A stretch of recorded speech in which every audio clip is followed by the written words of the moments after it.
You are listening to the Hiking Radio Network, where we talk the walk with shows by hikers, about hikers, for everybody.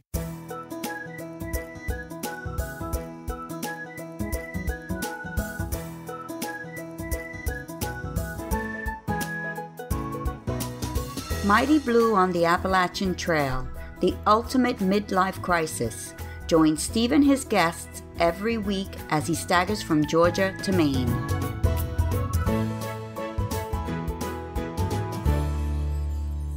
Hi everybody, it's me again, Steve Adams, or Mighty Blue, and you are listening once more to Mighty Blue on the Appalachian Trail, the ultimate midlife crisis. As many of you know, I've been out of the US, having a blast in the UK, for about 5 weeks. At the end of my trip, I tacked on a hike of the West Highland Way, a 96-mile saunter, as it turned out, through the mountains and valleys of Scotland between Milngavie, or Milngavie, as they apparently say, and Fort William. It was awesome, and in fact I'm going to be devoting next week's show to that hike. But today I've caught up with all but one of our Mighty Blue class of 2022. If you recall, several of that group's members hadn't actually started when I left the US, so today we're going to get up to date with their very varied successes and failures. Each one of them has a story to tell, so I spent about 10 minutes with each of them. I may finish this week with a prologue to our new book reading, but I'll talk about that later. So let's get on and catch up with somebody who was described as a beast of a hiker by one of our other class members. When we last spoke with him, Dave Burge was heading north at quite a pace. He started on 31st of December last year. Let's hear what's happened to Dave. Hello. Hey Dave, Steve Adams. Hey, Mighty Blue, how you doing? Well, I'm sorry I was so late. I just haven't used my computer for about 5 weeks and it needed all starting up and everything. Some settings seem to have changed. So I'm back into it straight away, which I always tend to do when I get back. How are you? Yeah, I'm good. I'm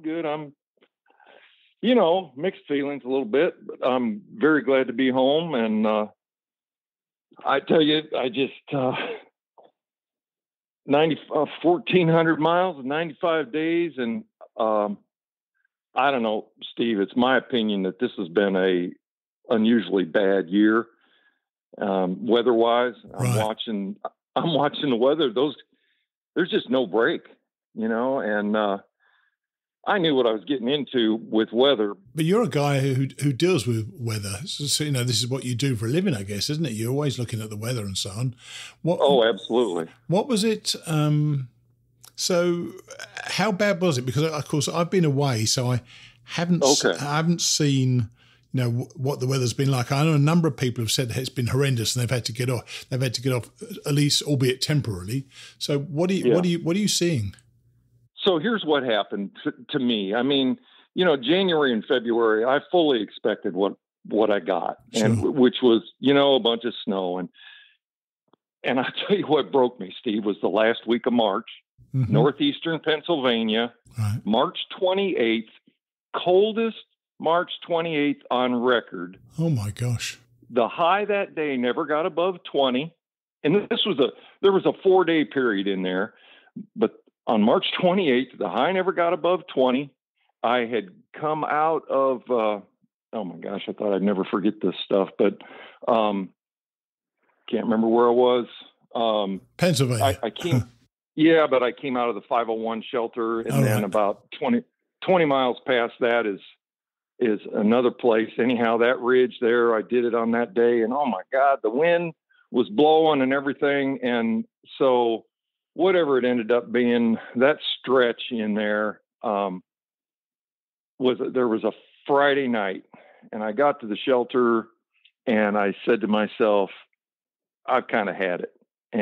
But I told myself I didn't want to, on the spur of a moment, I didn't want to. No quitting on a bad do day. it. No quitting on a bad day. Give yourself another week, and it never changed. And so by the 5th of April, I was pretty much done. I wanted to make it to Connecticut. I was going to visit the guy that was my best man. Sure. I was going to visit him in Kent, and I'm sitting there at the Wawayanda shelter eating lunch. Wawayanda, yeah. And it was snowing and raining at the same time, 34 degrees. Wow. And I called my buddy and I said, I should be there Friday. And he said, in the weather? And I said, not really. I was looking at the immediate weather, 24 hours where I was. And he said, so this was like Monday. And he said, we're supposed to get 3 inches of rain on Thursday. And then the temperature's supposed to drop. Jeez. And you know what? I ended up getting a hold of a shuttle driver and I said, can you get me to an airport? And that's how it ended. I was over it. I didn't make it wasn't a spur of the moment decision. And even now, Steve, when I see the weather on TV, it's 12 days later or whatever the heck it is. And I see what that is. And my wife and I just look at each other and I just say, thank God I was just over it. The weather's just been terrible. And I gutted it out for a long time, but 95 days and 1,400 miles. To be fair, that's not nothing, especially to go through it with tough weather. And I recognise that the year I did it, we were very lucky with weather. So this year I know has been tough. So was it when you were on there? Did you have any fun, or did that never become fun? Steve, I've been telling people I had some extremely enjoyable times. Right. I mean, you're not using the word. Hang on, you're not using the word fun, though, are you? No, I'm not. You know what? I was looking for challenge, right, and I got it. Sure. And I'll tell you. So I've been off the trail for almost 2 weeks. I looked back yesterday at some of my pictures. McAfee Knob still brings tears to my eyes. Yeah. You know, and so I do not regret that at all. But I'll tell you what, it was a hell of a challenge, and I proved a lot to myself. And this is really arbitrary. I don't know why it meant so much, but when I hit 1,000 miles, and I took my selfie at that sign, sure, that was my accomplishment. I really felt like, and my son told me, he said, well, you're just in a groove. You're out there hiking. And from March 13th to the day I left, I averaged just over 20 miles a day. So, wow. You were moving then. Yeah. Now, the Mid-Atlantic is the place to do that if you're going to do it. Sure. I don't think, still haven't been to New England. I don't think I could do it there, but yeah, I was cranking out miles. I had been through a couple lonely things, but that wasn't the issue. The weather, the loneliness thing you never said was so bad for you. You were kind of okay with it because it was what it was. Yeah. Now what was it like those first few days at home though? Did you second guess yourself at all? Taking the week to think about it helped me with that. Right. But yes, I still second guessed. And even last night I said to my wife, now listen, I know, looking at that weather map, I know I did the right thing. Right. I said, I may at some time say, damn, I still wish that I could say I completed it. But, man, when I look at, they're getting 10 inches of snow today. Oh my gosh. Really? Where's that then? Where are they getting that? The guy was reporting from Binghamton, New York. And, so that's a little bit west of the trail, but still they had 10 inches of snow today, April 19th. Yes. And to be honest, you were going so relatively fast. You were going to get to New England too early anyway, because the weather up there would be horrendous, wasn't it? So now you probably had some chance to sit back and reflect upon this. Firstly, are you glad you tried it? Absolutely. And do you wish that perhaps, would you now say that starting as early as that probably was one of the reasons you're not doing it anymore? Or are you quite happy with that start date? No, I'm not happy with that start date. Right. I would absolutely not do that. I think your start date late, I'm going to say the last half of February. Yeah. On most years would be really good because you'd get that taste of cold. You'd have that struggle and work through that. And then you'd be rewarded, Sure. fairly quickly in Georgia with some decent weather. I do realize, I had some views that a lot of people don't see. That's right, because there were no leaves on the trees, were there, at all? Yeah. Yeah. But when you leave January 1st, December 31st for me, but Yeah. you leave then, you've set yourself up for, at least, I'm going to say 80 days of cold. Yes. And it's kind of soul destroying. It can be very soul destroying, can't it? What was the Yes. was the rain intense, or was most of the rain snow? I mean, because I find the toughest conditions isn't actually cold. For me, the toughest conditions is wet. So how was that for you? I'm going to say, from a rain standpoint, I was pretty lucky. There were only, I'm going to say 3 or 4 days where I can really say, full rain gear all day. Wow. And the rest of it was snow. And so at nights, obviously it got down even lower. Did you stay in your tent most of the time, or were you in shelters? I mean, what were you doing? I did shelters most of the time. Okay. And how did you keep warm at night, or did you always feel cold? Oh, right. Okay. So you and the gear, you told me you had pretty good gear to stay warm during the day. So were you getting cold? It was cold, but were you getting cold? I'm going to say I managed it real well. The real bad part was, when you're done hiking, I would hit camp and immediately, strip down and change into my dry base layers. Yes. Is that stripping down that sucks, isn't it? Really, though? Yeah. I mean, I kept smart wool tops and bottoms. Absolutely. I mean, that in my sleeping bag. I was just so committed. I mean, sure. I had them in a Nylaflume bag inside my waterproof pack with a rain cover, Sure. Yeah. So anyhow, I kept all that stuff dry, but that was always bad, stripping down and sure. changing in something dry. But on the flip side, the rewarding thing is when you go into those dry clothes and you stick on your puffy at night. Yeah. What a great feeling that is. Yes, it really is. And then the other bad thing was, and I think I was talking, there's one of those calendar year Triple Crowners named Tank Top. Me and I, we hiked together a couple times because he got sick one time and I caught up with him. Uh-huh. But we were talking about it.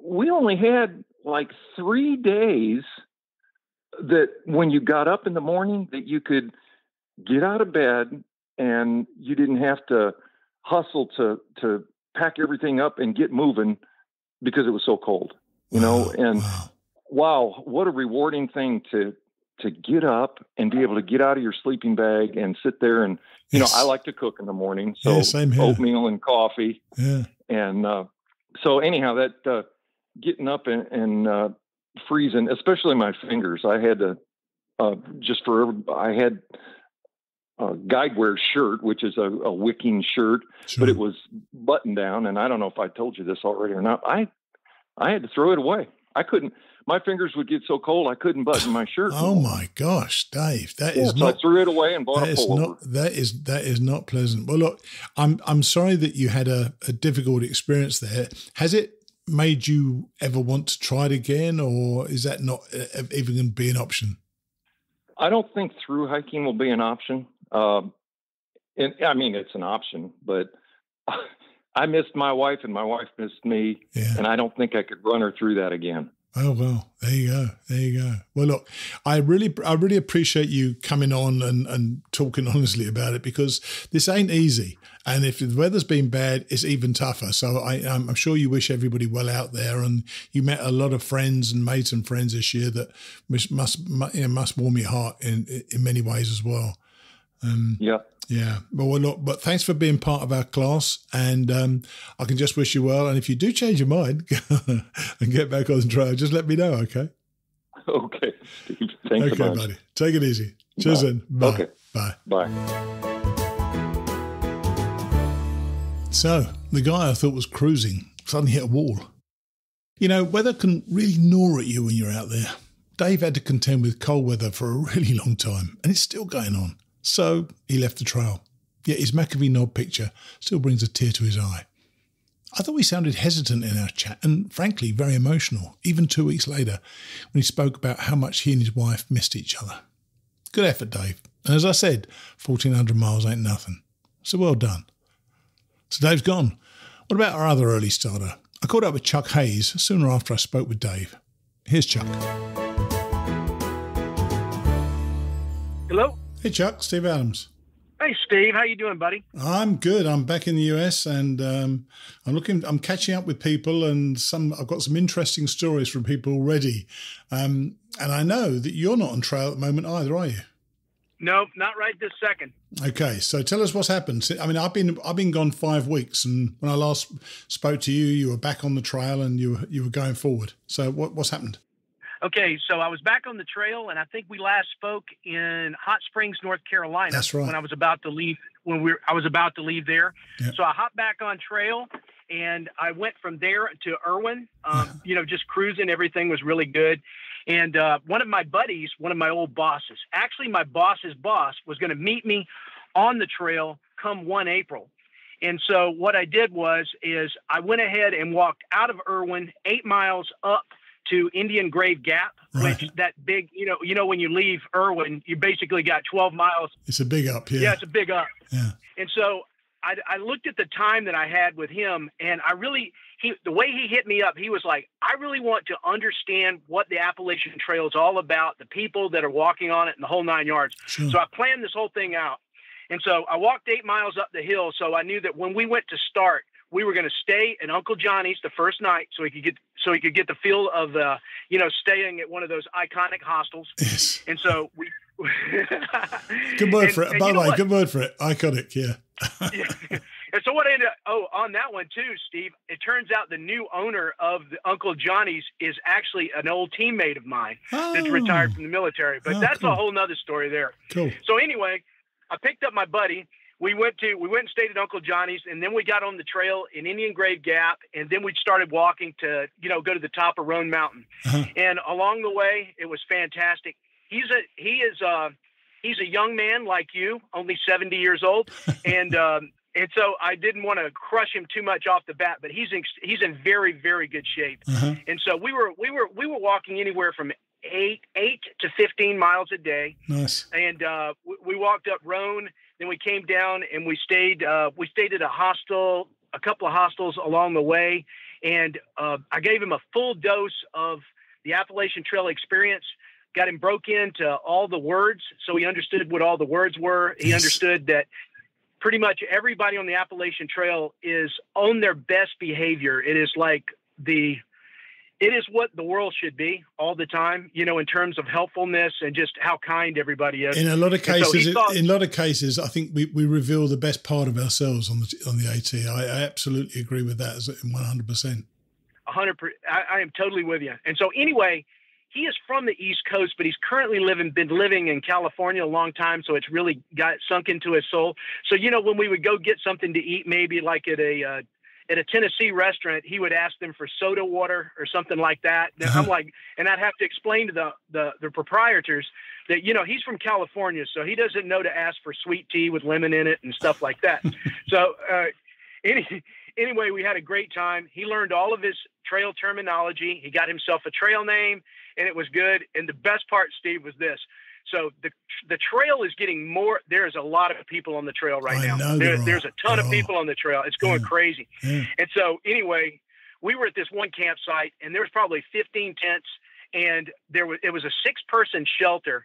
So he was the 6th person in a 6-person shelter, and it was all males in the shelter. I was smart enough to stay in my tent, but I wanted to make sure that he stayed in the shelter, Sure. So he got a full dose of being in there tight with a bunch of snoring people all night long. So it was fantastic, man. We got to stay with the Tramley. You know, we stayed with the Tramley for a while and did a lot of the pretty much the mountains after Roan Mountain. You know, where everything's the Balls. You hit a couple more mountains. Yeah, is it Jane Bald No, and Hump Mountain and it is my favourite spot. After Roan Mountain, you come down to Carver's Gap, then you go over there. Yep. It's just magnificent over there, isn't it? It was, and those balls, they were kicking our butts, and it was great. We did all of that with our Tramley, and then I forget the name of the place, but it's this shelter it's a barn, but you can't stay in it anymore. But right outside of it, over mountain shelter. It's the big red barn, but it's not used anymore, is it? As a shelter, right? Over mountain shelter, and that night turned out to be the mildest that I've experienced on the Appalachian Trail. I want to say it got to be about 48 or 50 degrees that night. Right. And the grass had sprouted out and it was all green. And we probably had 10 folks in tents that night. It was just a beautiful night. And a lot of folks did the cowboy camping, you know, just out under the stars. And we got to watch the sunrise.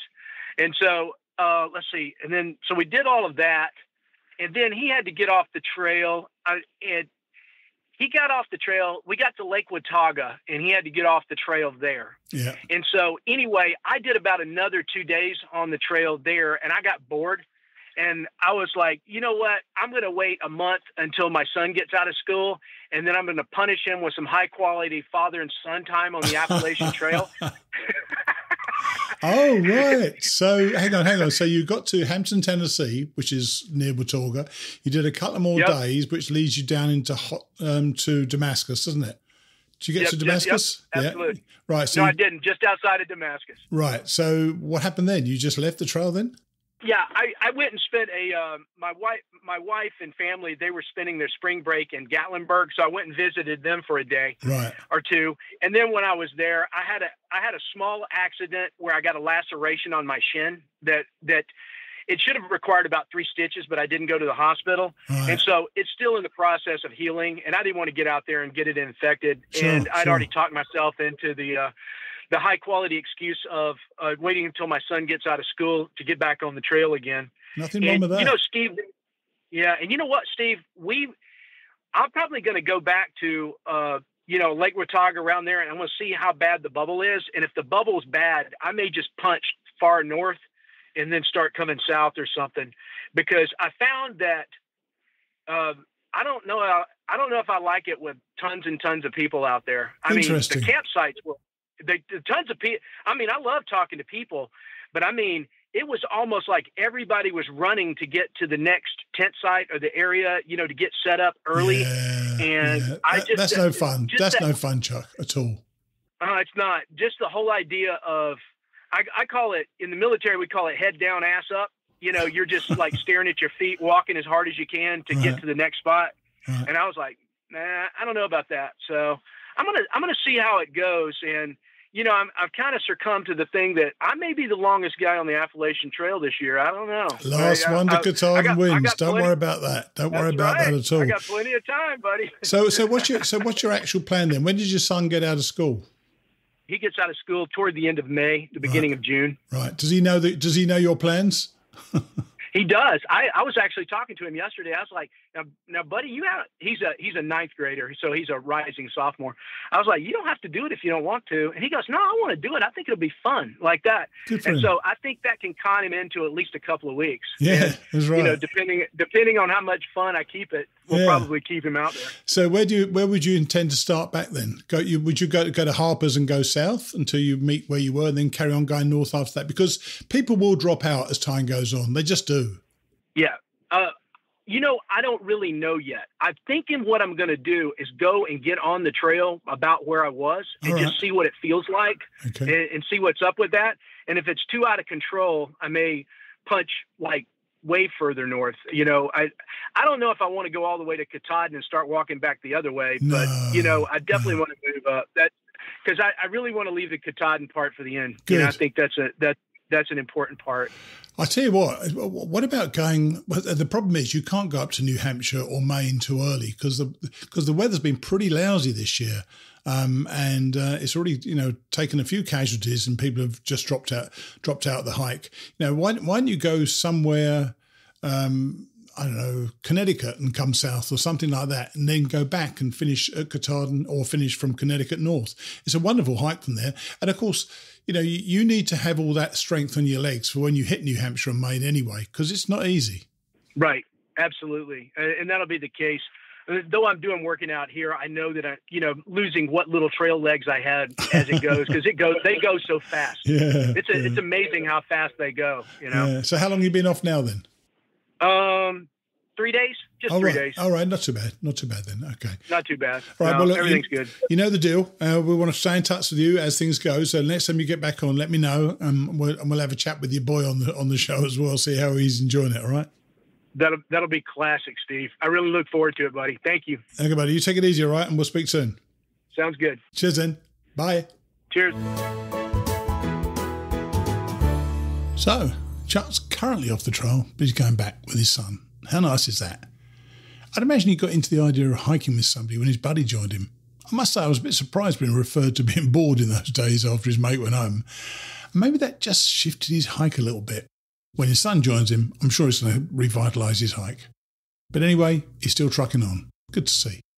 Now, somebody who is on the trail and from a Facebook post having a blast. This is Sarah Landis. Here's Sarah. Hello. Hey, Sarah.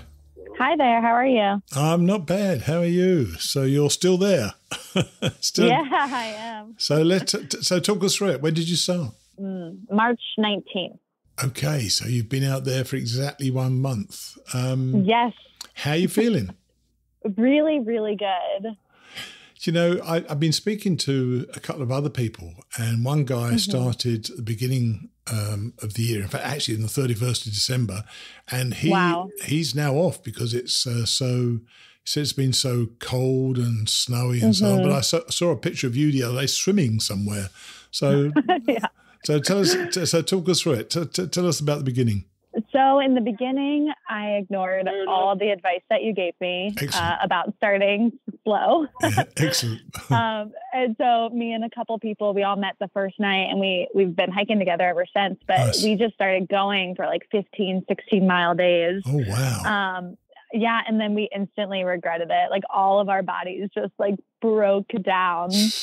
And I was having incredibly bad foot pain. And when we made it to Franklin, North Carolina, the staff at Outdoor 76 measured my feet, and my right foot is half a size wider than my left foot.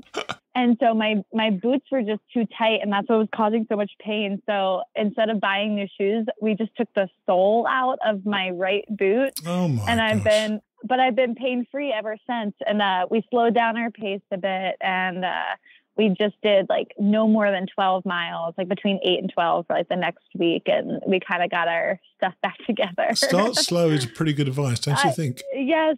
And I felt so ready and so energized in the beginning. And so I didn't want to go slow, but I really, really should have. And you were with a bunch of like-minded people. Do they all feel the need to get going straight away then? Yeah. So it was 4 of us. We all met the first night, and we were like, yeah, let's go. Like, we're feeling great. And then all of us, like by day 5, we're like, oh no, we shouldn't have done that. So we collectively all slowed down. So has it been like you thought it would be? No. Well, yes and no. It's completely shattered all expectations of like a loving community and meeting people and having fun. Isn't that great? But it's, Isn't that great? Yeah. Yeah, it really is. But it somehow also is like completely different than anything I could have imagined. So what's the overriding feeling right now? You're a month in. I'm sure you've got your legs, and you just turned up. You've just reached Irwin, Tennessee. Is that right? Yep. So what mile are you on then? 3. I'm going to guess somewhere in the 330s, 340s. That's a good number, isn't it, for the first month? I mean, that sounds pretty darn fast. Have you had many 0 days? We've only had one. Sorry, a truck just drove by. We've had 1 0 when we were in Payne and Franklin, and then quite a few Neros. But the last week and a half, we've really bumped up our mileage. So we've been doing like 18, 16. And then yesterday we did our very first over 20-mile day. And what did that feel like for you? It felt, well, the first 10 miles were all in the rain. So it was very cold and wet feeling. Yeah. But it felt good. Like it felt like we were ready for it. We since we went down in our miles, we've just slowly getting more and more and more, like 15, 16, 17. So it felt like we were really ready for it. And then today we weren't in too much pain after doing it. So it was good. This is great. And so you say you're now pain-free. What about other parts of your body? Your knees, your shoulders? I mean, things like that get affected from time to time. How are you feeling there? Yeah, I mean, definitely after big mile days, my knees and my feet will be sore, but nothing that's lasting, which is good. Right. And what are the logistics like? I mean, are you staying in the shelters or are you staying in your tents? Because if you're with a group of other people, it's kind of nice all to be hanging out together, isn't it? So where are you actually sleeping? It kind of depends. We kind of all like sleeping in our tents, but in the Smokies, we were all sleeping in the shelters every night. Yes. So kind of like in the Smokies, and since then, we've kind of just been enjoying sleeping in the shelters together. Yeah. So what about the Smokies then? Talk us through that, because I must admit, when I was crossing the dam both times, it sort of looms in front of you, and you suddenly realise when you're going up, you've entered a whole new realm, haven't you? When you go into the Smokies. Mm-hmm. Yeah, and the Smokies really gave us a run for our money, because our tramily, I guess, kind of has a name. We're either called the bathroom crew or the toilet girls. Nice. Because so when we got into the Smokies, it was like almost 80 degrees and humid and sunny. It was so hot and wonderful. Like we're taking our clothes off. And then there were 8 to 10 inches of snow by the second day. And we had a resupply planned for Gatlinburg. Someone actually offered to drive our food up from Gatlinburg to Newfound Gap, so that we wouldn't have to leave. We would just have to resupply in the parking lot and then keep going. But then the snowstorm closed all the roads. Yeah. And so our resupply, the person couldn't make it up the road, and we had no food and all the roads were closed. And a ridge runner actually told us, well, you can just sleep in the bathrooms at Newfound Gap. It'll be warmer than a shelter. So we ended up staying in the bathroom for 20, 28, 30 hours until the roads opened. So we slept overnight there. But, they were heated to 50 degrees. So it was warmer than being out in the snow. Yeah. And we did that, and we waited for our food to come. And then once that happened, we got back out in the Smokies. And then it was sunny and beautiful again after the snowstorm. It's strange, actually, that you're all, and I found this with the show before. Whoever you speak to, even if they've done this almost exactly the same hike, they all experience it differently. I can see from the pictures you're posting on Facebook that you're just having a blast, and you're just having a good time. And yet other people have experienced this in an entirely different way, because they started earlier and the weather was terrible for them all the way. So I'm glad it's going well for you right now. Do you think you're going to stay with this team the whole time, or have you got plans to try to stay together as much as possible? We're kind of taking it day by day.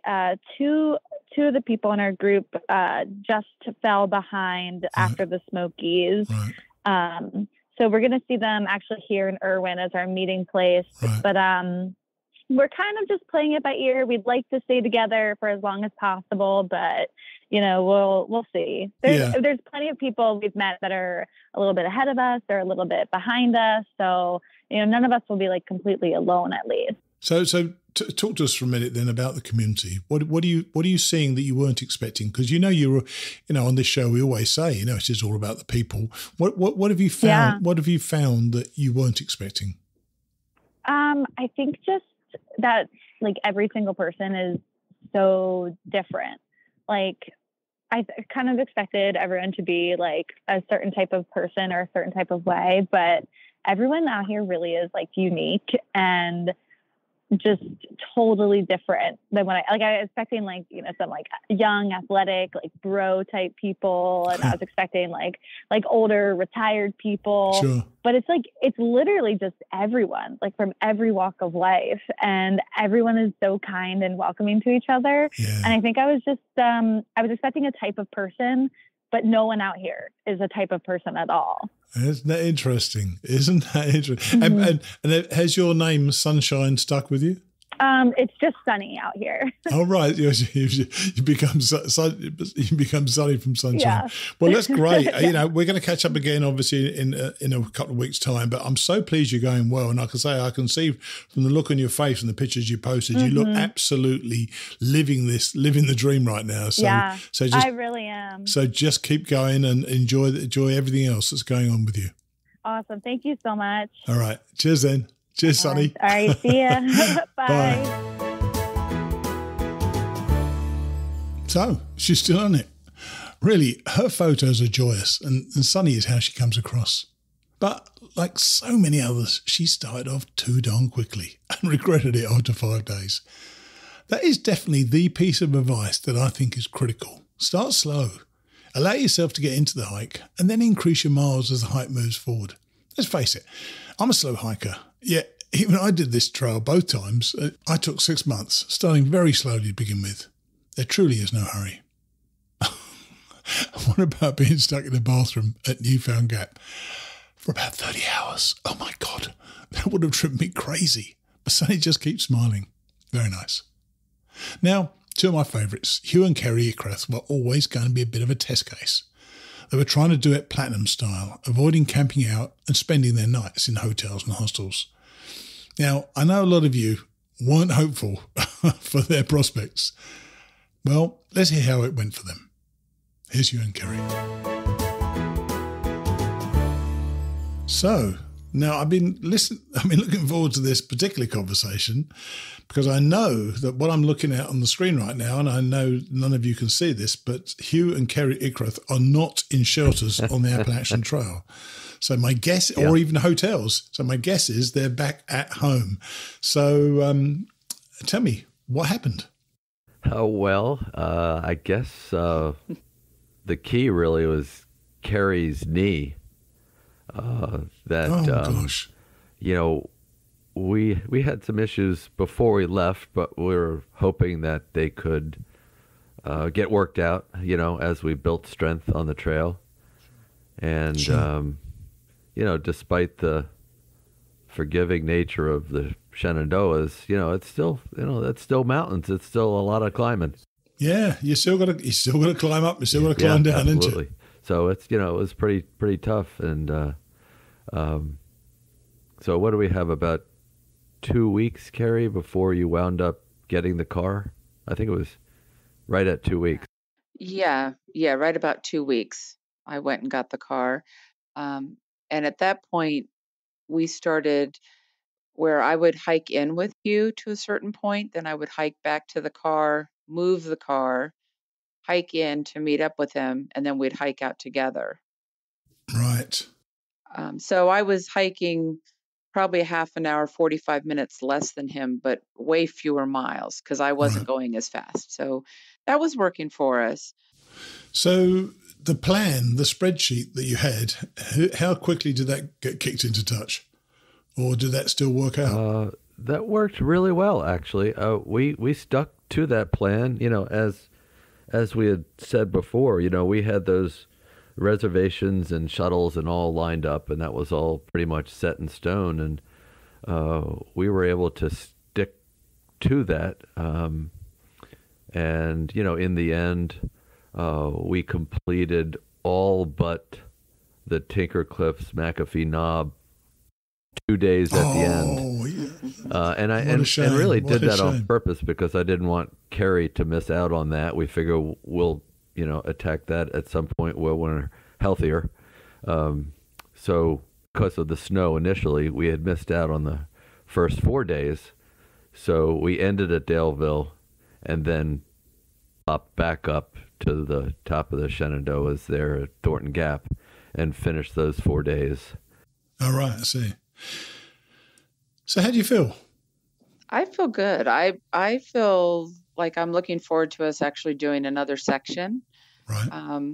I think what happened was we got into a good routine and we were enjoying it because we would hike in the morning and then in the afternoon or evening we'd go explore different towns and things where we were. Sure, We really sure. loved that. We realized pretty quickly, though, that we were never going to be able to do the whole thing in a year if we did that.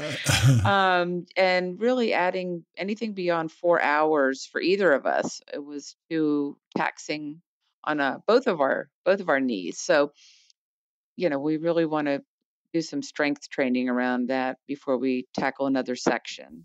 Did you find, though, that the hiking itself helped build you up, or did it just not happen? You just got a weakness in your knee, and, once you've got a weakness in your knee, it's very difficult to address it, isn't it? Right. Yeah, I think cardio-wise, we were fine. But really the knee was a problem. I was wearing a brace, and I actually had them on both legs. And early on, I'd even have to tie a bandana below my right knee with the brace on. That stopped. But I think really just planning our hikes so that we were doing more uphill than downhill. So we would do some of them in reverse. Right. And just really me not pushing it too much and being the shuttle, going back to the car. That's kind of the half an hour to 45 minutes in the middle where I'm moving the car and that kind of thing. Sure. That gave my knee a rest, and I was able to keep going. It's funny you say you were trying to do uphills, not downhills. And for most people, when they first start hiking, the uphills are the things that really get them because they're trying to get their breathing going and so on. But those downhills can wreak havoc on your knees, can't they? They really can, straight away, right from the beginning, can't they? Absolutely. Yeah, the uphill, we found, we just stop. We'd take a break, rest, take a breather, take a drink. But the downhill, you still have to do it, and you still got to bend the knees and land hard on the joints. And, for me, I think the pain on my knee was beginning to subside. I suspect that mine was probably associated with strength, and that would have come over time. I was starting to, I was starting the day with ibuprofen, and that would... Of course. Breakfast of champions. And that would help. That would help a great deal. And if it began to hurt, I would just simply slow down and use my poles more. So, I think it was going to work itself out, but it was never going to get to the miles that we really needed. No. So when you were out there, though, did you get from the trail what you hoped you'd get from the trail? Or was it something that was any of it unexpected for you?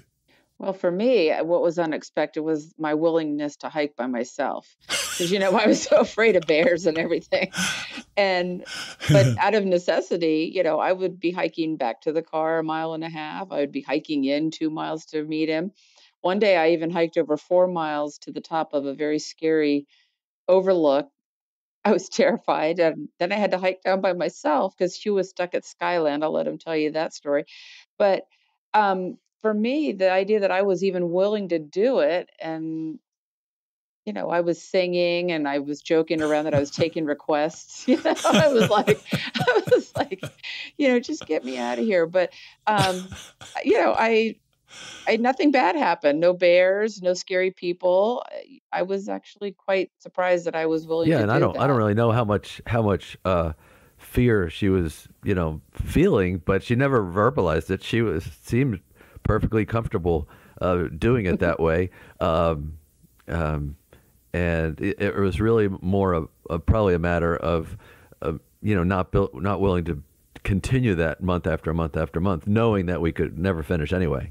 Surprisingly, I had, I've listened to many of your guests that were section hikers, and when listening, it never seemed to be something that was appealing to me.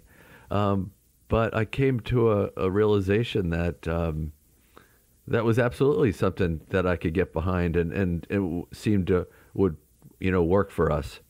This idea of platinum blazing, we did that. We proved that that is doable. We had a blast. Yes. We had lots of interesting adventures and saw lots of cool places and met lots of great people, and did it our way, Doing it your way is the most important thing. And Kerry just mentioned Skyland. You had a bit of an adventure there, did you? Well, there was a reroute for, I guess, some construction purposes. Just a short little reroute around Skyland. We had run across a couple guys from New Jersey the day before. I ran across them on the trail. The very next day, we ran across them incredibly frustrated at Skyland. They themselves had been lost for half an hour on the grounds of Skyland. I then told them I'm going to be coming through there the next day, and they proceeded to show me on the map where they thought their issues were. I got there, and I was lost essentially.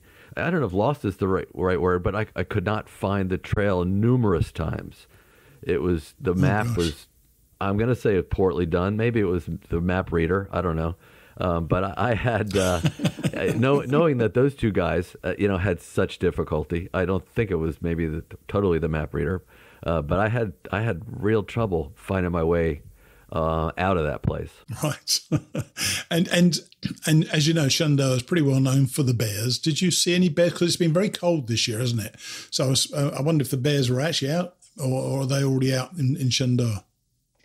Well, we saw evidence of them. We saw a lot of trees that had been shredded, and actually early on we saw a lot of bear poop. But we thank God we never saw an actual bear. Yeah, and I mean I don't know what the normal temperatures were, but it certainly seemed a colder spring than what we were expecting. I mean, we had snow on flurries and cold weather on numerous occasions. So the status of your hike now is you've turned it into a section hike, perhaps do a couple of other hikes at some stage. Are you thinking of doing some more this year? Well, we're heading up to New England, and we'll be in the vicinity of the AT up there. I've talked to friends up there, and so the answer is probably no. But we're open to the idea of it. But really, this is more probably an annual thing. Bruce has already laid out Delaware Water Gap to Harper's Ferry. So I've got a pretty good game plan, and of course I went with his game plan the first time. Sure. Knowing what the miles are like, I think we can be a little bit better prepared, and do another version of what we did this spring. And what do you think, Kerry? Because you were the most reluctant hiker I've ever spoken to on the show. So you actually hold that number one position right now. So what do you think about going again at some stage in the future? Actually, I'm looking forward to doing that again. I mean, I found out that I actually enjoyed hiking and singing in the woods to keep the bears away, and having just a couple hours each morning to do that, but then having our afternoons free to go on these more urban adventures. It worked for me. I like that. I can't see myself hiking 10 hours. I physically I couldn't, but 10 hours a day, going home, collapsing, and starting the next day. I don't get enough enjoyment out of it for that. But I can get my steps in the morning, and then I feel like I've earned, a nice dinner out, or, a movie, which we saw a lot of movies on this.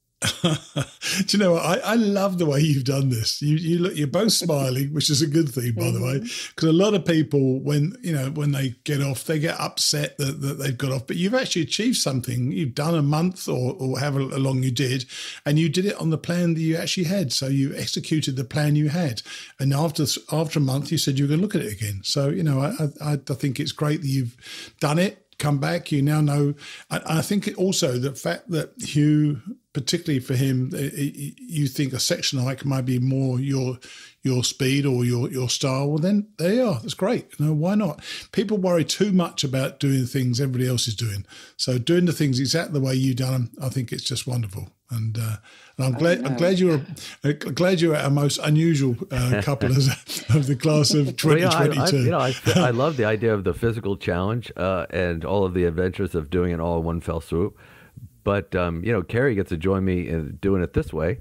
And, we have our own adventures this way and things that we really enjoy doing together. So, it's pretty cool. Yeah.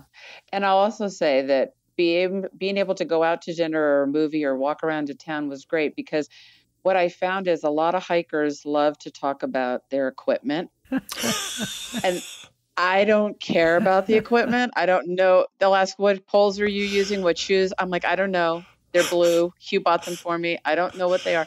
So I'm like, I cannot hike all day and then sit around the hostel for 5 hours talking about equipment. And so that car was a godsend getting us out of there. And we saw so many cool movie theaters. I think that's going to be our new thing, is looking for old movie theaters in the towns that we go to. Because that was fabulous. We don't want to gloss over the fact that we did really enjoy our time in the hostels. We spent time with some fun people and had a lot of laughs. And, we got to, include, the number of young hikers in our platinum blazing adventure, and we took them to dinner. We treated them to dinner and stuff like that. Yeah. Good for you. So you gave your own trail magic. So that is fantastic. You know what? When I met you, Hugh, you were that guy who kind of wanted to give trail magic to people. So even when you were doing it yourself, you're still giving trail magic. So I think that's wonderful. But look, thanks for coming back on the show, and just stay in touch. I know you will anyway, but good to talk to you, and well done for doing what you did the way you did it. I bet Bruce is proud of you. I hope so. Thanks so much. I really appreciate being on the show. Cheers, Ed. Right. Bye. Thanks. Bye. Now, for the vast majority of you, that wouldn't be your ideal shot at the Appalachian Trail. But just listening to Hugh and Kerry, they've clearly had an experience that they've enjoyed and that they've valued. I think doing it your way is probably the second most important piece of advice. I'm guessing that neither of them had visions of themselves after 6 months standing on the Katahdin sign, but they've had an adventure. Actually, urban adventures, as Kerry said.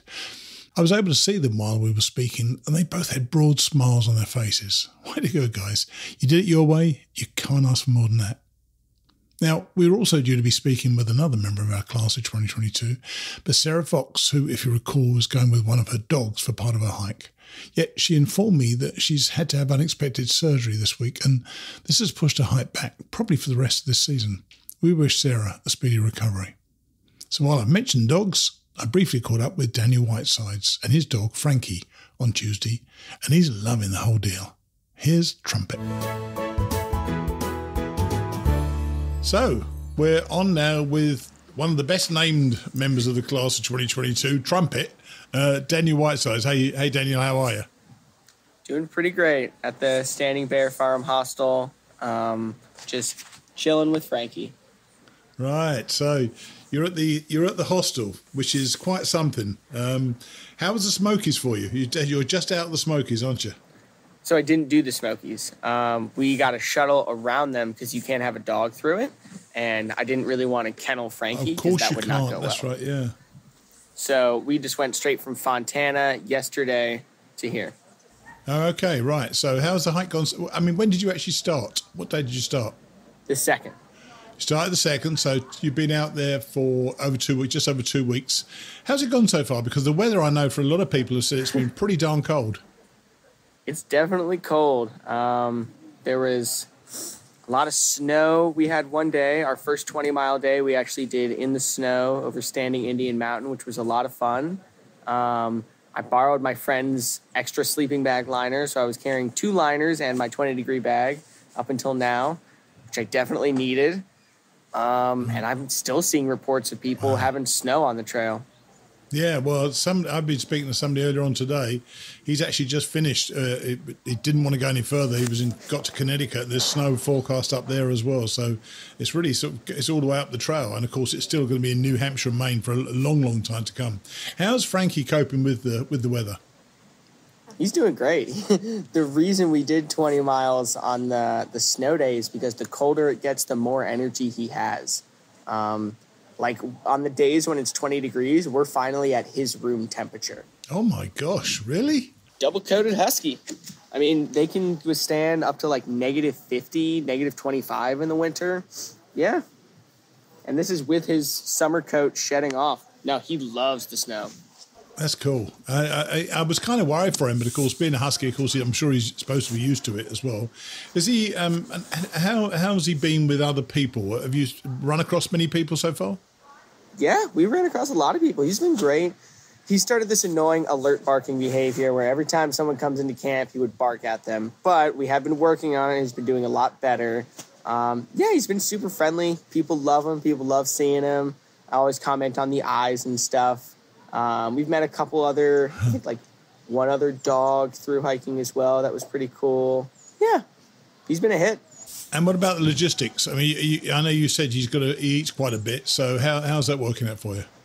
Logistics have been a nightmare as usual. There was no place in Hiawassee that allowed dogs. And thankfully the hostels that I've lined up have been pretty good. But there was a place in Franklin, North Carolina I wanted to eat breakfast. And they had outdoor seating, but they wouldn't allow dogs in their outdoor patio area. But the biggest thing is that I have decided to take Frankie's backpack from here on out. Not because he's he can't do it, because he did great. We did 20 miles with the backpack on up the mountain in the snow. But he just doesn't seem to have as much energy as he used to a year ago. So he's just slowing down a little bit, and I want this to be a fun thing for him. I want it to be a fun activity, not a job. So I'm waiting here for my winter backpack to show up. It's a lot cushier.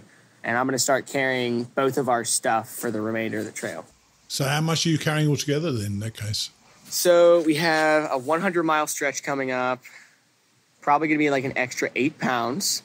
Maybe bring me up to around 43 pounds, which is not great, but something that's different between, let's say, if just me were carrying a 43-pound backpack, then it would only decrease maybe 2 pounds a day. But since I got Frankie's food, every day it's going to get 3 to 4 pounds lighter.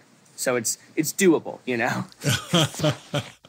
Yeah, you're going to really feel that difference, aren't you, as well? Every time, I know that my ex-wife used to supply me with food, and she'd always send way too much food. So I was trying to eat it and give it away in shelters all the time. Yeah. So what are you going to do about the smokers? You at the end of this, you're going to try to make up that difference, or you're just not going to bother, just carry on with your hike and just miss out the smokers?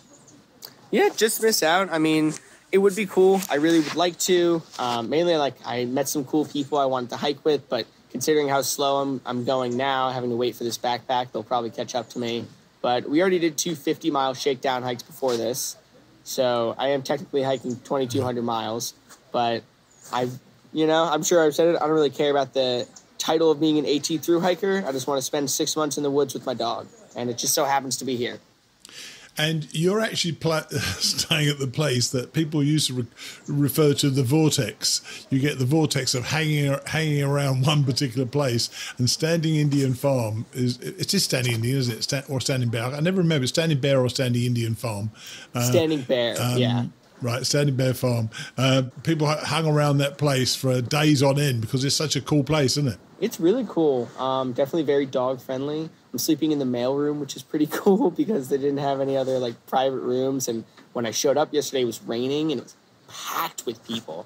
But I had my mom overnight my backpack, but it's overnight, so it's not going to be here till tomorrow, unfortunately. Okay. Well, this connection is starting to break up a little bit, so I'm going to let you go. But what I'd like you to do, if you could, just stay in touch. Just text me again if you're available to talk, and we'll try to jump on either on the phone, or in this case, we've tried to do it through Squadcast, and we'll speak again in the next couple of weeks. Okay?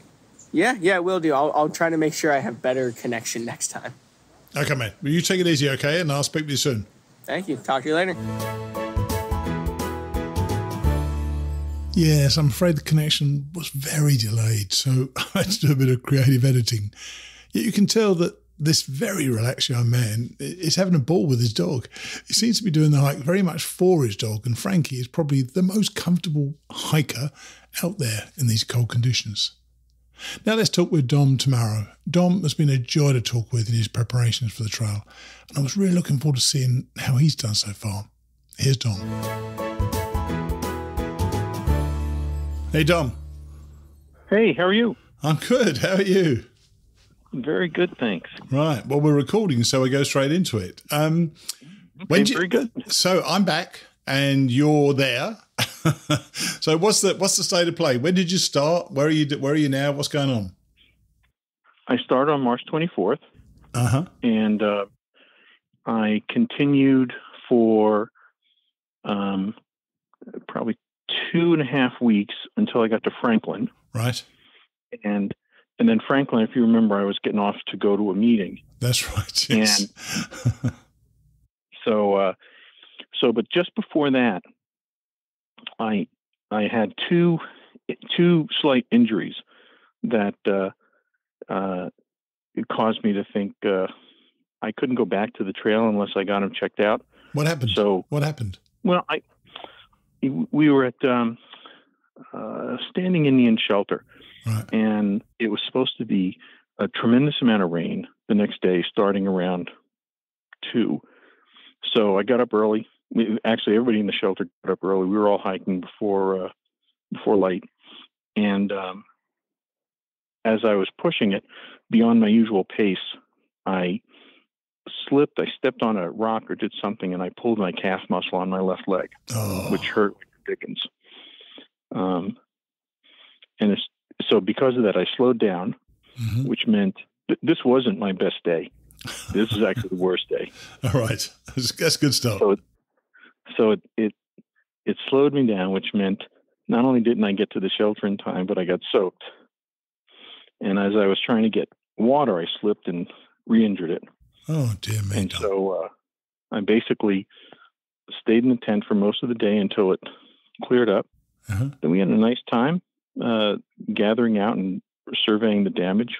I got my tent up at least, and it was dry inside. A lot of folks were setting up in the rain. It was terrible. Yeah, that's tough. That is tough, isn't it? And then, so a couple of days after that, I got off in Franklin for a planned 0 day and walked a long distance in my camp shoes, which don't really have any support. Yeah. And started to get pain on my right foot. Okay. So when I got to this meeting, people were saying, "Dom, how come you're limping?" And I was hobbling around. Oh, dear. So since Kay, my wife, was down to meet me, I just went home and got checked out by a podiatrist who told me it wasn't a stress fracture. It was tendonitis. And so I treated that, and that's better. Right. And went to physical therapy and got some exercises there and spent 3 days, 4 days maybe, doing those exercises, taking a lot of ibuprofen, and booked a flight back because both feel fine. Great. So where are you right now, then? Where are you right now? I'm at Seiler Bald Shelter. Oh, right. Okay. So how many miles is that? That's, I want to say 113, 114. So, and I haven't asked anybody about this so far. So I seem to remember that mile 100, almost exactly mile 100, was Albert Mountain. Was that a bit of a shock to the system? That was one of my favorite days. Yeah, I loved it as well. Yeah, it was. I'm looking at the Gut Hook app and I'm following it, and the grade is nice and gentle and stuff. And then I see this peak at the top, and I thought, oh, they must mean that's the fire tower. Yeah. No, it goes straight up. It was the first time any climbing reminded me of New Hampshire. Right, I see. So you're now. It's now April the 19th. You're 100 and something miles. How are you feeling? Because it's a bad start to get 2 injuries. Do you? Yeah. Are you being now more careful, or were you not careful, or were you careful before and it was just unlucky? I think the day that it was that I was pushing myself faster than I usually hike. Yeah. So I think that was a careless move. Isn't that interesting though? It's one of the things I think most people, they know they're not supposed to push themselves. The expression we've often used is, let the hike come to you. It will come to you. Yeah. It's going to give you enough tests as it is, so you don't need to rush it. It will happen. And now that you've had the tendonitis, is that now fixed totally, do you think, or are you feeling any twinges at all? I feel a couple of little twinges. I'm going to, after you and I talk and I have dinner, I'm going to go and stick my foot in the stream. Right. And I'll take some ibuprofen. But that, before I left to come back, that was feeling totally fine. Right. And especially with my boots, which are very supportive. And what about your gear, Dom? How's the gear working out for you so far? So far, it's doing well. The bear can is a blessing in a lot of ways. I don't have to hang anything. I just set it out. Yeah, that is the most exhausting thing to do when you get to camp. It isn't for me. It wasn't to set up my tent. It was to set up my flipping bear hang. I was useless at it. So having a bear canister you just put down, it's good to go, isn't it? Yeah, and when we had that deluge, there must have been the shelter had been full already since 10 a.m. Right. And there must have been around 20 tents, and I think there were only 4 or 5 bear bags hung. Right. Okay. So because it was pouring, no one wanted to hang their bags. But the gear itself is working out well. We've had some really, really cold and windy nights, and my tent has held up well. I've been toasty warm in my quilt. Well, that's good, so because I've heard people say this has been brutally cold this year, and it's now, as I say, April 19th, and people are still getting cold weather and still getting snow on certain parts of the trail. Is it how you imagined it? I have to say, honestly, it's harder than I imagined it. It's more fun in a lot of ways. Yeah. But it is harder than I imagined it. Getting up with all my clothes wet and packing up my tent and then hiking a full day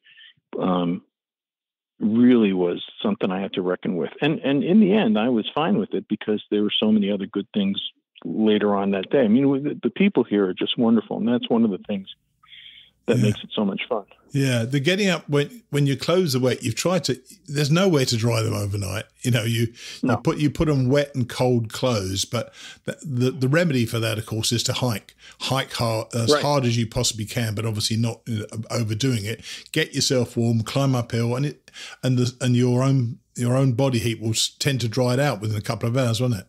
Yeah, by midday, my clothes were dry, and I was feeling fine. Yeah. And how about logistically, food-wise? Are you carrying too much food, carrying not enough food? I mean, how's that working out for you? I'm probably carrying too much food. I'm carrying about 5 days worth of food. Okay. But still, my pack with a full, with that much food and 2 liters of water, it still comes in at 32 pounds. So I'm okay with that. I think that's going to come down once I get my lighter weight gear for summer. Yes. Whenever summer comes, all I've heard so far is it's been freaking, freezing. So, you guys have had the early guys have had a tough time. No question. Oh yeah. The day that I got off the trail in Franklin, everybody was getting off the trail, and the next day there were 5 inches of snow in the Gap. Oh gosh. It was in the Gap. It was freezing. It was below freezing up at elevation. Right. Yeah. God. And it's been windy. All the people from Georgia are apologizing to us for how windy it's been. Oh dear. I think people are lucky some years and unlucky other years. That apparently the year 2003 was the year of record rain. And people still apparently talk about it who went in 2003. It was just rain all the darn time. And I think that's the toughest sort of circumstances to hiking at all. And what about the hiking generally? Are you getting into a rhythm of the hike so far? Well, I just had this big interruption. And of course, I think that interrupted my rhythm. Yeah. But I'll tell you, in the 2.5 weeks that I've been hiking, I found that I was, my routine was starting to gel. Right. And I felt like my legs were stronger, and I had to stop less often to get my heart rate down and my breathing down. I probably have regressed a little bit because I've been home and resting. Yeah, sure. But I had a good hike today. It's a bright blue sky. It's pretty cool. That's but nice. I think that rhythm come back. I think your experience. Speaking to all of you today, in fact, I've spoken to 6 or 7 of you so far. Such a varied experience because of depending upon your position on the trail and when you started and all that sort of thing. I think that the April starters will benefit from being the April starters this year. The ones who started earlier maybe have had it a little bit tougher of a particularly cold February. So, I think hopefully it's going to work out for you. But look, what we want you to do, if you could, send me a photo to go on the show notes of you hiking, or you being somewhere on the trail, and just stay in touch. And if anything happens, just get back in touch with me, and we'll speak then.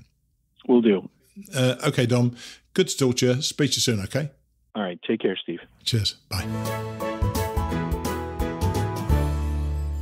He's a nice bloke. He appears so calm and prepared. He needed to rest, so he rested.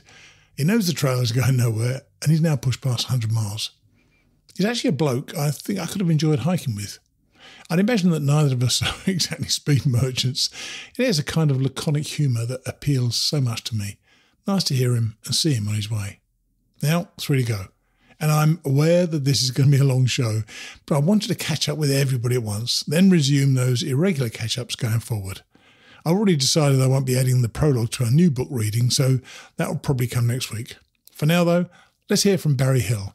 Barry was suffering with plantar fasciitis when we last spoke, so I was hoping for some good news from him. Here's Barry. Hello. Hey, Barry, how are you? I've been better, man. How are you? You really are have been up against it, haven't you? So you poor old fella. Now, I'm not sure how. I know that when we last spoke, you were still going to try to get yourself fixed, but you've got your plantar fasciitis. What's developed since then? What's happened since then? I'm going to physical therapy. Yeah. I'm doing stretching. I'm icing the crap out of my feet. Yes. I'm doing everything they're telling me to do, and it's better. It's better. Good. This morning, we had a pretty good session this morning. That's encouraging. That's exactly the word I use. I'm encouraged. Okay. But, it's still there, and I don't know if we're recording. Are we recording? We are recording, yes. So, okay. So you can curse if you like, though. It's okay. I'll bleep it out. No, it's just, you hike for 9 years and you plan this for a good year and a half, and all of a sudden, these physical issues pop up, and it's a little discouraging. So, I'm sure it is.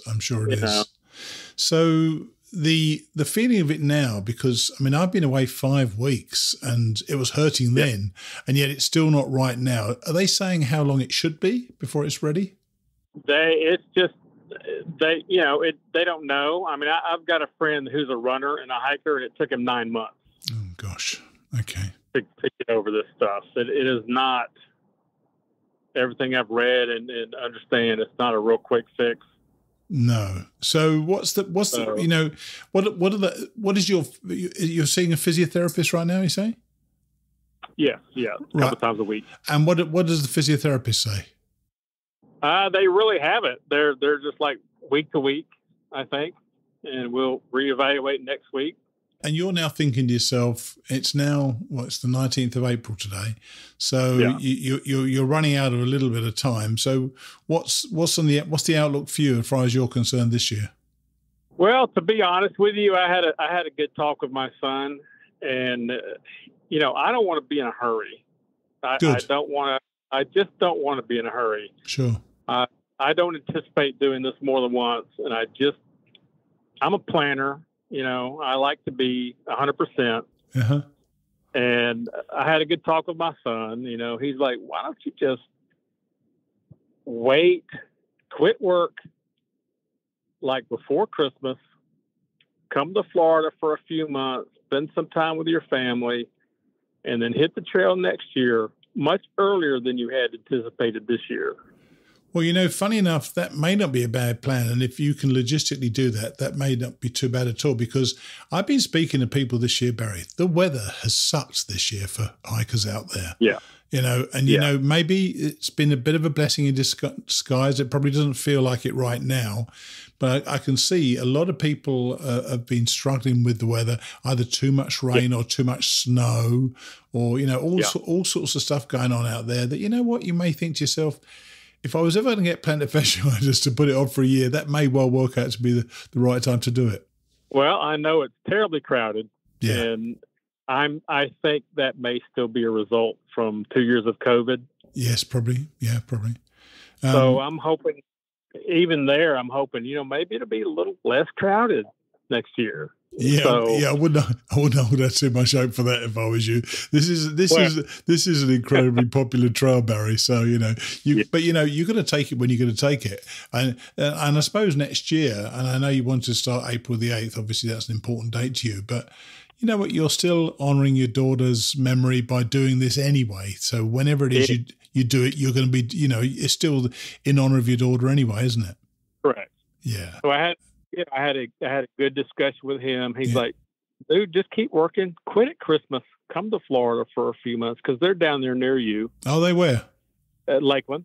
Oh, right. Okay. Well, we'll definitely meet up and have a beer sometime then. Yeah. And I can tell you how awful it is. But come spend some time with your family. Quit your job, dump the apartment, don't be in a hurry, and you could still get on the trail much earlier than you were this year. Yeah. Do you know what?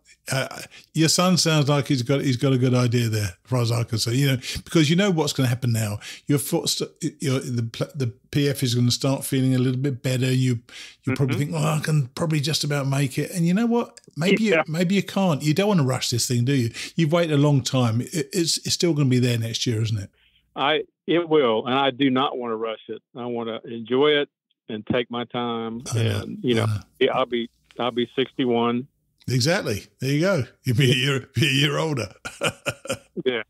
That doesn't stop either. That doesn't slow down at all. No. Yeah. Okay. I've been resting. I haven't even done the day hiking. Yeah. You won't be ready to do it straight away anyway, because you were getting that level of fitness, weren't you? You've done a lot of the miles on the AT, so you won't be ready to do it, straight away. So, yeah, I think that's not a bad plan. Well, look, I'm sorry it didn't work out for this year, but you know what? There's always another year, and you're always going to be welcome on the show to come and talk to us about it. But I appreciate you talking to me about it, because it's been an interesting little batch of people this year who, for some reason or other, haven't, not all of them been able to keep going. Some have, some haven't. And a lot of you were going to start a little bit later. But this weather, man, this weather does appear to be really, really affecting a lot of people out there. Oh, did you see the snow in Virginia yesterday? I did. I mean, the snow was shut down. My goodness. Yeah. Oh, dear. That's funny.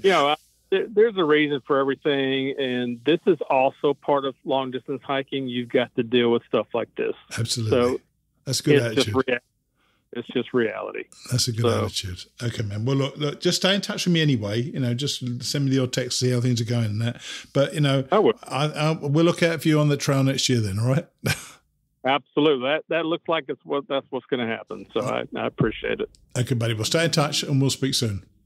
Yes, sir. Cheers, then. Bye-bye. Bye.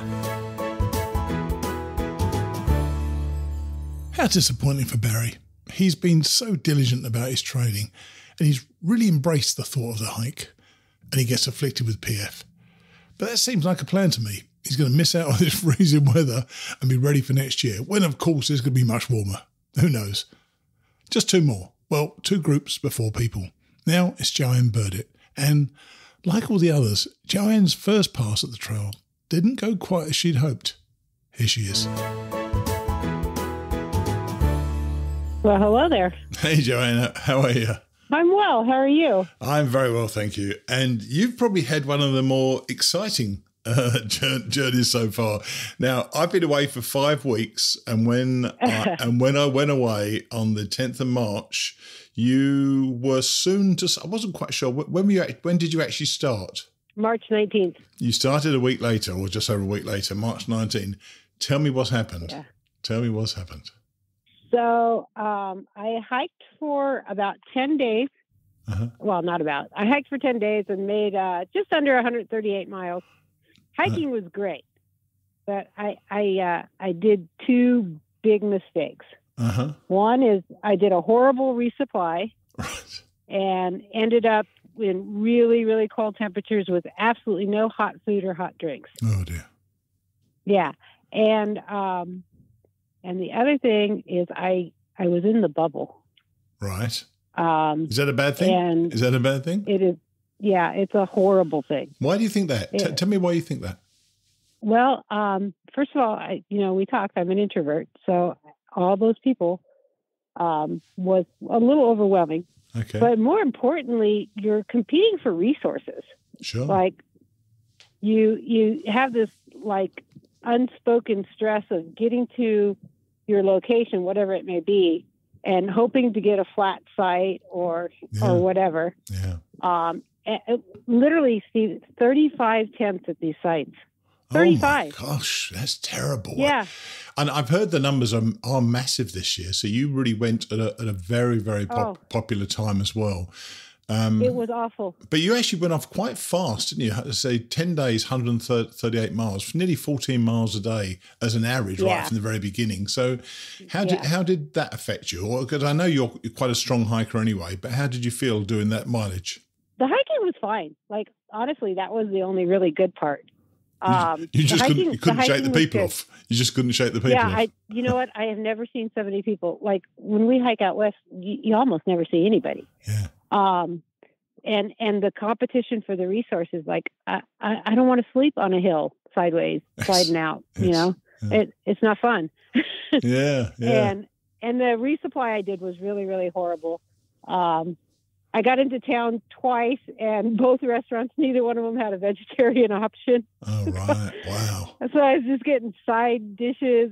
So it was, and I got off, and I spent a couple of weeks at my friends in Winston-Salem, and I played a lot of cards and did a lot of walking around town, and I had actually booked my flight home for the day before Easter. And about a week before that, I decided, you know what, I'm going to give it another shot, but I'm going to start up in Damascus. Oh, right. So what was tell me about the mindset then. Were you disappointed with getting off, or were you just think this isn't for me because of so many people? The people, it was just awful. But I really, really wanted to see Grayson Highlands. Right. And so I said, you know what, if the Virginia-Tennessee line looks like a good place to start. Uh-huh. If I hike for 2 days and spend my birthday in Grayson Highlands and call it good, then that's fine. And if I do a week, and if I do 2 weeks, whatever. But I got on, and I am hiking around a group of people that are great. My mind is in a much better place. Like I'm doing the right resupplies. I'm having some packages mailed to places. So I know I have good food.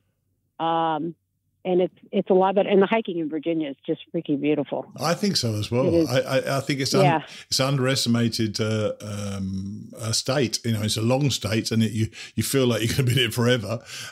What sort of mileage are you doing now that you're back? It's about between 12 and 16, right. Depending on who I'm hiking with. I'm hiking with a fellow named Caboose a lot, who likes to stealth camp, and he's a little lower mileage. He likes to do about 12-mile days. Right. But he had to wait for a package, so he's behind us, and I'm with some people that are doing like 15 and 16 miles. And it's not hard hiking right here, so it's not impossible. Right. So I'm just really kind of looking at where my next package is, where I'm going to go, and splitting it out evenly over that. And I'm not in a hurry. So looking at what you've done so far, I mean, to be honest with you, you've had quite the hike already by doing this, obviously. Are you glad you're back on, or are you still giving it a second shot? Or do you think you're still on for the rest of the way? If it keeps going like this, I'll probably go for the rest of the way. But, I honestly don't know. If you had asked me originally if I was going to get off in 10 days, I would have said no. Yeah. And it could be that the bubble catches up with me and it gets ugly again. Yeah. But on a lot of people, I'm kind of surprised, and you're not the only person who said this. The bubble appears to be, or the number of people appears to be so many, because normally they say between 25 and 50% dropout by Neil Gap. You're seeing that a lot of people are still continuing. Obviously, or just so many people started, that dropout still leaves a lot of people there. Yeah, I wouldn't know, because I got off at the Knock at the Nantella Outdoor Center. Yeah. So I don't know how many people bailed out. So I skipped about 333 miles. Right. Which is like if I got to come back and do the Smokies from Damascus down to the Knock, like that's not a bad thing to do in the fall. Yeah. You know, thinking back, going down into the Knock, I'd forgotten how it's kind of hairy, bit of a walk down there, isn't it? Especially if the wind's blowing and it's raining. What was it like for you? Because it's quite dramatic, isn't it? Yeah, it was nice. The problem was the night before was in the 20s. All right. And I woke up to frozen water, no hot food, no hot drinks. Yeah. Did that hike down to the Knock, and my head just said, "Screw this shit. I'm done. Like I am just done. There's nothing fun about this right now." And then the most ironic thing is we get to that Knock, and the restaurant there at the Knock had like 6 different delicious vegetarian options. Of course it did. It was trying to tempt you to stay there, Joanne. I was like, oh my god. Dear. That's funny. Yeah. Well, you know what? You know, you're learning like everybody learns on a long hike. You just have to make changes, don't you? You can't expect it to work out as you expected it to work out in the first place. I'm just so glad that you didn't just get that plane home to give it a second shot, because at the end of this, if you do finish and you get to the end and you do all the miles you want to do, then you're going to look back on that moment thinking that was a good decision to go back. So I'm kind of glad you've done that as well. Yeah, I am too. Look, stay in touch and let me know. Okay. Oh, by the way, how was Grayson Highlands? How was Grayson Highlands? So much fun. The ponies were just beautiful. And we went into town to the general store and had a hot burger they had a veggie burger. Right. Of course they did. For my birthday. And then the last 2 days though have been, we had freezing rain. We did about 15 miles in the freezing rain. And then yesterday we had snow. But this has gone on. This weather has gone on, hasn't it? I think this year is getting some of the worst weather I think I've heard of. It's awful. But it's supposed to get up to only down to 47 tonight, and then by the end of the week it's supposed to be up in the 70s. So, yeah, hopefully that'll come through. We're in hostels both nights, so Chunky says hi. She's great. Yeah. Yeah, that is a great hostel. It is a wonderful hostel. Yeah. She does great food there as well, doesn't she? That's delicious food. For those who don't know, that's quarter way in, and that's quite some place. And I absolutely loved it. What it doesn't have, by the way, is the internet, which was a good thing, because you find people talk to each other more when there's no access to the internet, don't you? Yep, and that apparently that is where old VHSs go to die, because she has a VHS collection that is unbelievable. She does. We watched I think it was an 8-hour movie. I think it was four 2-hour films put together. I can't remember what it's called now, with Robert Duvall as a cowboy thing. We sat down and watched an 8-hour movie, and as Chunky pointed out to me when I interviewed her, I was wearing loaner clothes of a skirt. I heard. Yeah, I think you should, for your audience, you should describe what you were wearing. No, I'm good. It was quite the outfit. Yeah. Well, look, Joanne, I'm so delighted you're still there, and please keep in touch. Let me know if there's something you want to share with the audience, and text me. And as you saw just now, I can get on the internet, get on the phone pretty quickly, and just best of luck going forward. Okay. Okay. Thanks. Take care. Cheers, then. Bye, Joanne. Cheers. How about that? She hated the bubble so much that she wanted to quit. And though I've never really expressed this thought, when she said that so many people at shelters meant that they were competing for resources, I thought to myself, she's exactly right. In the early days of both my hikes, I ended up in a less than optimal position for my tent, often waking, having slid into a corner of the tent during the night. I don't know what they're going to do about that. You know, getting 50 or 60 people in a shelter on that first night or the first few nights must be tricky, and I'm sure the trail is going to be suffering as a result of that. But anyway, Joanne thought about it, worked out a plan, is now executing it. Coming back in the Grayson Highlands was a smart move, because it is glorious there. You're bound to enjoy that when you come back to that. Hope she sticks with it. Her next report is going to be interesting.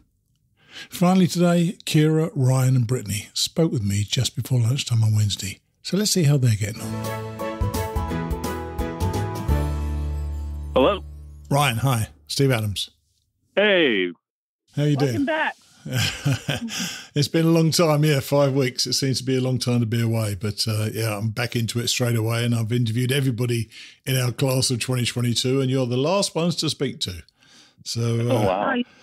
Now, I think if you can all get relatively equidistant around the phone, if you've got it on speakerphone, it should work out okay.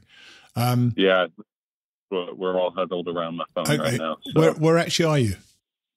So right now we are in Bryson City by the NOC. All right. Okay, nice. Don't you think that walk down into the NOC is quite frightening? Oh, it is. Oh my God! But it's so beautiful. Yeah, beautiful. You're right. Beautiful is right, but when it's a wet day, it's not so beautiful. Yeah. 6-4 was rainy, and we had zero views all day long. And so yesterday, I was just like, "Wow, we probably missed all this yesterday because it was beautiful, sunny, not a cloud." So. You know what? That's exactly why you should take your views when you find them, because if they may not be there the next day. They may not be there 10 minutes later. So it's always worth taking them. Yeah. So you started obviously after I went away. How's it gone so far? And one of the reasons I ask is that I've seen Kera on Facebook several times sounding and looking a bit pissed off with the hike so far. So how's it been so far for all of you? Well, for me, it's been a little bit different. They'll have some more stories to tell than I will, so I'll just fill in my part first. Made it to Unicoi Gap, and about the 3 days before that, I was experiencing some pretty excruciating knee pains. Oh, jeez. So I have been off trail for 2 weeks now, and I'm getting back on this Saturday after resting my knee. I have prepatellar bursitis, I think that's what it's called.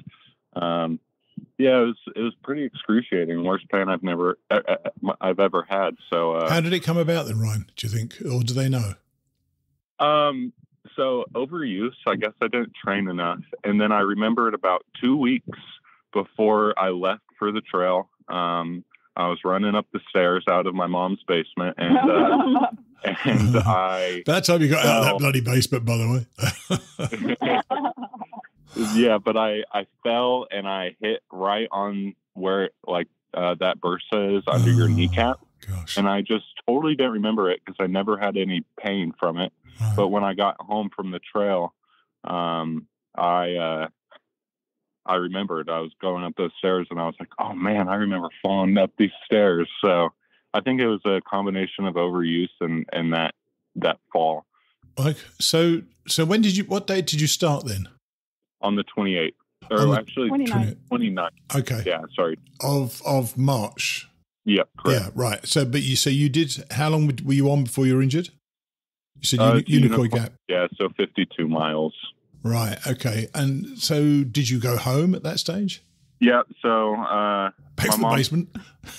Yeah, my mom picked me up and threw me in the basement. And I've just been resting, icing, and doing some physical therapy since then. So knee's not 100%. I don't feel like I'm not going to miss the Smokies.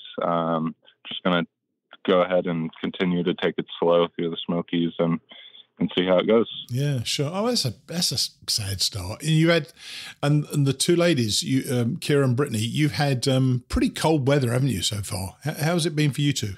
No, rain. We've seen it all. I think it's been pretty crazy, though. I mean, the weather changes so quickly from day to day, even during the day. Sure. So fast. But I feel like it's interesting because I'll have a pain one day. I'm like, oh, my ankle's hurting. And then I'm like, it's okay. It'll be a different pain tomorrow somewhere else. That's right. It's what happens. It's funny. You get a pain and you keep walking and suddenly the pain appears somewhere else. And the one that was hurting before seems to have gone away. It's just kind of I think it's managing your expectations a lot when you're out there to try to realize that what you're doing is quite tough on your body and it's hitting you hard. As I say, Kera, you've had a few posts on Facebook where you clearly had a bad day. How's it been for you generally out there? I mean, Easter was hard being away from my family. Sure. I probably cried for 2 miles at least, but it ends up every day ends up I'm just so grateful to be out here. Lovely. You know, every day ends up great. I guess I should put more positive posts out there than just my bad days, because every day's good. Don't let me mislead people. You have also put positive posts out there, but a few times you've had tough days. Obviously, how do you manage to cope with those tough days? Is it because you're with other people, or is it because you were just determined to do this as because you said you were going to? The community is definitely great, you know, and I just being out here and being outside and just being able to refocus and just appreciate that I'm out here. You know, I'm not at work. Yes. You know. Yeah. Every day. Was it the worst day on trail is better than the best day at work, I think is the expression. Yeah. And I mean, I've had moments that not anything that I've even considered getting off trail for. Oh, that's good. You know. That's good. It hasn't crossed my mind to get off trail at all. Good. So what, tell me about the enjoyable bits. What's happened to you that you think, oh my God, that was great today? Because I know what it's like. You set your tent up, or you're in the shelter, and you just about to drift off to sleep, and you think about something that's happened that day. Have you had several of those moments? Oh, absolutely. We were in Georgia. I think this is probably my most memorable moment. Sure. We were in Georgia on top of Preacher Rock, and there was probably 10, 15 people up there with us. Uh-huh. And it was absolutely quiet because everybody was just looking at the view. I don't think I've ever been around 15 people where it was just completely quiet. No one's talking. We were all in just so much awe looking at that view. And I think that's been the most incredible moment for me. Wow. So you as early as that. So the leaves started to appear on the trees. They should be by now. Or is it still quite bare? It's bare. When you get down the mountain, it gets greener and greener, but I think at the top it's still like dead. Everything's still gone. So, yeah. And obviously for you, Ryan, this has been physically difficult because of what's happened to your knee. What about the Brittaney and Kera? How are you finding the physicality of it all so far? I mean, I knew it was going to be tough, and Georgia was a hell of a ride. Yeah. And I'm still not done with Georgia. I'll come back and I'll do that portion later on. Sure.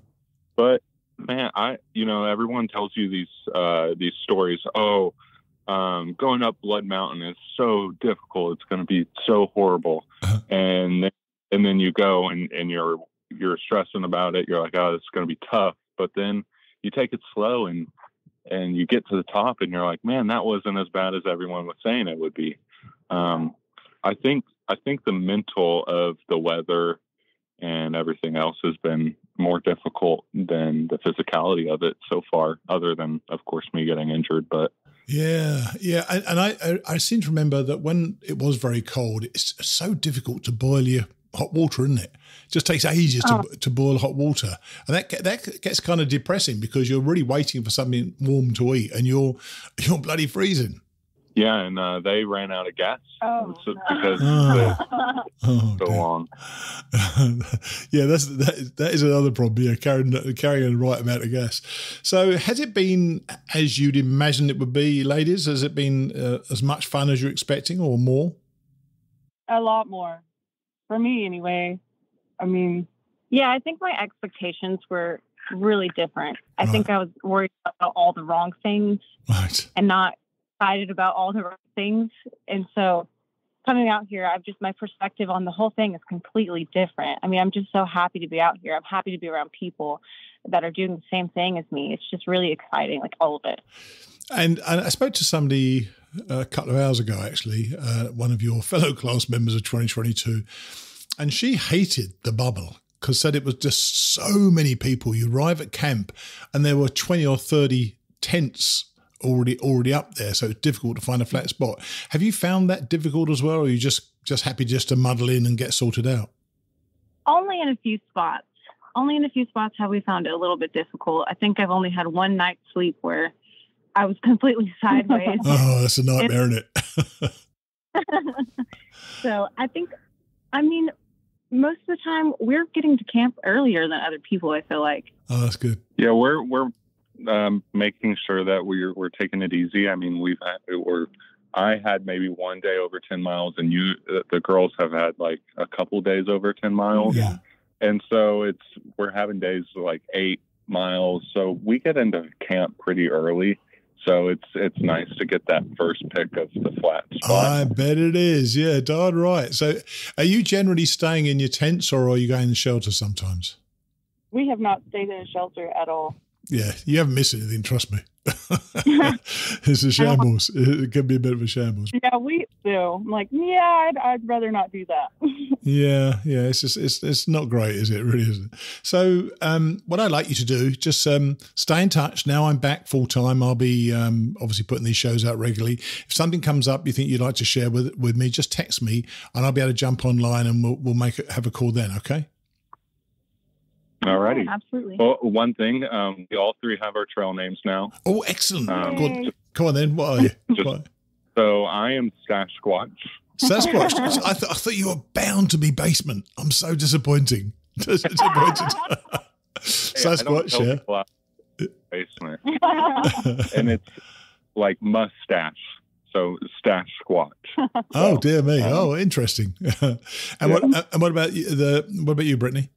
I'm Sniffle, and so on my YouTube channel, there was somebody complaining about my sniffling, and I'm like, it's very difficult for me to just not sniffle because it's freezing cold. Yeah. It's also spring, the pollen, all of the things, and so this person was like, "Oh, you're outside in the woods, close one nostril, blow out, and repeat on the other side." It's like, right. Okay, well. You're not out here, so. Yeah, sniffles. Nice one. And what are you, Kera? I'm only. Only? Yeah. Only. Why? Because someone made a comment that I'm the only Kera out here. Oh, only. Nice one. That's good. And it's funny, actually. You do tend to assume that name as well. And you people will start knowing you and remembering you as that name, and they have no idea what your real names are. It's kind of weird. But, yeah. So live up to your names. Only Sniffles and Squash Squack. I didn't want yours out, Ryan. Was it Squash? Was it? It's Stash Squatch. Yeah, that's good. So, that would drive me crazy. The Stash Squatch. Yeah. Everyone just like hears Sasquatch or whatever. So I just let it roll. But when I'll introduce myself, people will be like, "Oh, I've heard of you." Yeah, there we are. Yeah, it's been interesting. Okay, guys. Well, look, do me a favour. Could you send me a picture of all three of you together on the trail? Because I'd love to put that in the show notes as well this week. And we'll catch up soon. Awesome. All right. Thank you, Mighty Blue. Thank you. Cheers, then. Bye. Bye. So they're still going north. I do still think that Ryan should be Basement. Maybe a fellow hiker will hear this. Change his name. Yeah. I didn't want to give you all the impression that Kera was having a terrible time. She's done plenty of positive messages, particularly recently, actually. But she does like to express herself. It's nice to see the team are still together, though. So that's it. I know it's been a long show, but I think that you'll agree that literally every single story was different, that each of them had experienced their own dramas, and the AT is unfolding in front of them, as it does every year. It throws up surprise finishers and surprise non-finishers. You just never can tell. But that's what makes the trail the gem that it is. I'll see you all next week.